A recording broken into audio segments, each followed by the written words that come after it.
Before we start today's episode, let me tell you about my latest adventure. Introducing Lux Coffee Co., a specialty-grade coffee company inspired by creativity and creatives. The debut range is sourced from some of the best farms in Brazil, Peru, Colombia, and Africa, offering beautiful flavors and notes. Our single origins and house blends are roasted every Monday for next day shipping.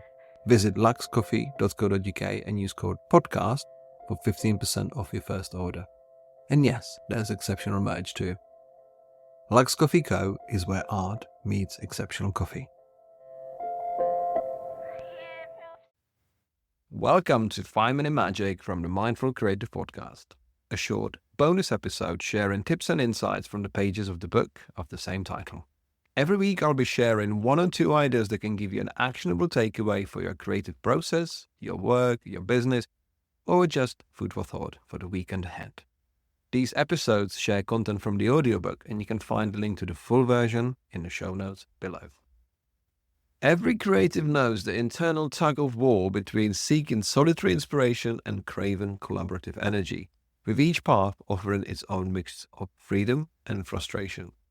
The real battle, though, often lies within ourselves, as we navigate perfectionism, procrastination, and that nagging feeling of being an impostor, even when we rightfully earned our creative success. Today, we have more previews from the second chapter, Mindful, and it offers my favorite mantra, which is, I'm okay, I'm enough, I belong. Facing creativity in isolation versus in a team. Creativity feeds on its surroundings, and so the creative environment can have a big impact on the creative process. I'm not necessarily talking about feng shui, but I am talking about whether you're creating alone or collaboratively. They're different approaches to the same thing, and they come with their own shortcuts and potential roadblocks. Some creatives like to work alone. They need that space, that freedom, that quiet, maybe even that level of control. Trying to generate and refine ideas in a room full of other people can be distracting and unnerving. It can also be difficult to get your voice heard, and diplomacy can be the first thing to be thrown out of the window. But with creative solitude comes the potential of creative loneliness. You might lack a network to bounce ideas off or get feedback from. Depending on the project you're working on, it may take longer, especially if you're committed to completing the auxiliary tasks around it yourself.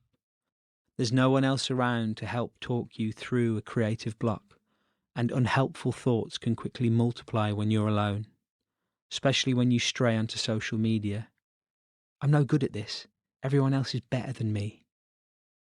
The inverse is true of working in a creative team. There is the chance to get that vital spark from rubbing the bare twigs of ideas together, the chance to make something greater than the sum of its parts. There is the opportunity to learn from each other and to develop our skills. There's also perhaps the greater chance of structure and a shared workload. But if egos sneak into the room, then there can be little space for other ideas to be heard. Getting out of our own way. Whether we're creating alone or in a silent room with a dozen other people yelling, one of the biggest things that can derail our creative train of thought is ourselves. We do it so often, so naturally, and in so many ways that being able not to do it can seem as much of a superpower as being able to create in the first place. We generally step on our creative toes when we're either not clear enough about our self-imposed boundaries or when we overzealously apply them. We might, for example, let our strong work ethic spill over into workaholism, overthink everything and end up getting nothing done. Set or accept unrealistic deadlines and then rush work to meet them. Plan things too vaguely or not at all, and then either miss deadlines or have to rush work to meet them. Let perfectionism make us too hard on ourselves, hold us over-accountable, and judge ourselves by unrealistic standards, the kind we would never dream of judging others by. Succumb to some good old-fashioned procrastination.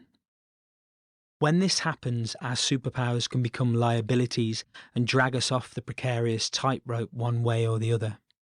And whether we fall into inaction or overaction, we fall out of the present moment and lose focus on what matters most, using our creativity to its best potential. The eternal impostor. One of the most frustrating ways we can often throw a spanner in our own works is the dreaded imposter syndrome. We might be totally confident in situations where many are unsure, but we might struggle to cope with situations that most people wouldn't bat an eyelid at. And this can mess us up, especially when we think we're being judged by others for it. We become terrified of being found out somehow. We feel like we don't belong. Imposter syndrome is by no means confined to the creative industries or even the world of work. It can come as much from a social situation as being placed in a role or asked to do something that we feel is bigger than our skill set or knowledge. It can be all-consuming, and it can appear out of nowhere.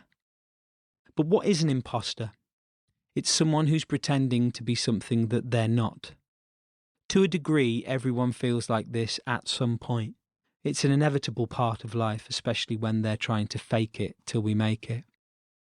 It's important to remember here that there's a world of difference between genuinely being an imposter, let's take identity theft as an extreme example, and imposter syndrome, worrying that, in our case, you're not a good enough creative.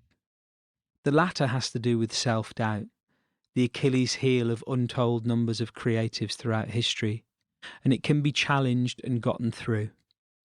If you're in a good position and have a strong reputation, you've likely worked hard for it. It won't have magically appeared. You deserve to enjoy it, and you will benefit more from enjoying it than if you will by letting those darker voices eat away at you and draw you away from the moment. Remember to remind yourself that you're doing okay, you are enough, and you definitely belong where you are. Hey, just a quick note to say thank you for joining me on this episode. If this is your first time or you're a regular listener, please take a minute and rate the show on your chosen platform. A short review helps every show to be more visible to new listeners and provide them with value. So thank you for helping out. Thank you.